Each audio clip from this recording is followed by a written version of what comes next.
একটা আধুনিক শহর, যে শহরের নেই কোনো কর্মবিরতি, মনে হয় সব সময় চলে রাস্তায় ছুটে গাড়ি। আর সেই ঢাকারই অভিজ্ঞতা শেয়ার করব। নিয়মিত যারা ভিডিও দেখেন আমাদের, তারা অবশ্যই ভিডিও সম্পূর্ণটা জুড়ে সংযুক্ত থাকবেন এই আশা ব্যক্ত করে ঢাকা শহরের নতুন অভিজ্ঞতা নিয়ে ভিডিও তৈরি করি। আসসালামু আলাইকুম এভরিওয়ান, কি অবস্থা সবার, কেমন আছেন সবাই? আশা করি আপনারা ভালোই আছেন।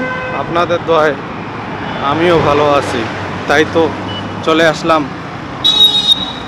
ঢাকার রাস্তার ফুটপাত দিয়ে হেঁটে হেঁটে চলতে চলতে কিছু কথা বলি এবং আপনারাও দেখেন কে কোনখান থেকে দেখতেছেন ভিডিওটি জানাবেন। আমরা আছি ঢাকার আভিজাত এলাকা গুলশান, যেই রোডে সবসময় থাকে কর্ম ব্যস্ততা, তবে সপ্তাহের 2-1 দিন কম হলেও 5 দিন কিন্তু বিস্তর ট্রাফিক জ্যাম লেগেই থাকে। সেই ট্রাফিক জ্যাম যদি দেখাই তাহলে দেখতে পাবেন এই রোডে ওই পাশের লাইন জ্যামে আছে, আর এক পাশের লাইন চলতেছে। তাই একটা জিনিস দেখতে খুবই সুন্দর, আধুনিক গাড়ি এবং বহুতল বড় বড় বিল্ডিং, যে বিল্ডিং আকাশচুম্বী মনে হয়। উপরে তাকায় একদম মাথা উঁচু করে দেখতে হবে, সেরকমই ঢাকার আভিজাত এলাকার দৃশ্য। তবে এই ইট কনক্রিটের শহরে মাটির কোনো দেখাই যায় না মনে হয়। থাকে আমাদের দেশের মানুষও, ভিনদেশি সহ কিন্তু বসবাস করে। তেমনই দেখাবো এই যে বিদেশি।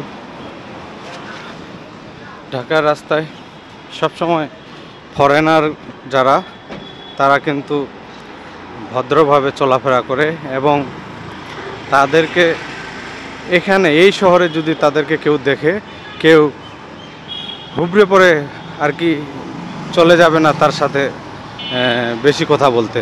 যেমনটা হয় আমাদের লোকাল কোনো উপজেলা বা জেলায় গেলে মানুষজন ঘিরে ধরে থাকে না, তেমনটা কিন্তু এই ঢাকাতে হবে না। আমরা যে ঢাকা, এই ঢাকা হলো আধুনিক এবং নিত্য নতুন বিভিন্ন ধরনের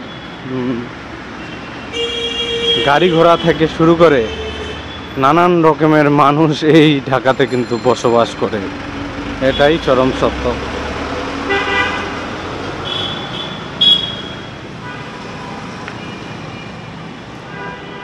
ঢাকার বিল্ডিংয়ের কাজগুলো কিন্তু অনেক সুন্দর। যে বিল্ডিংয়ের বাইরের দৃশ্যগুলো থাকে, দেখলে মনে হবে একদম সাজানো গুছানো। নিচ্ছি গুলশান গোল চত্বর এলাকা থেকে। ভালো থাকবেন সবাই, আর নিয়মিত ভিডিও দেখবেন আমাদের পেজে। আল্লাহ হাফেজ, চিরন্তন ভালোবাসা সবাইকে। আল্লাহ হাফেজ।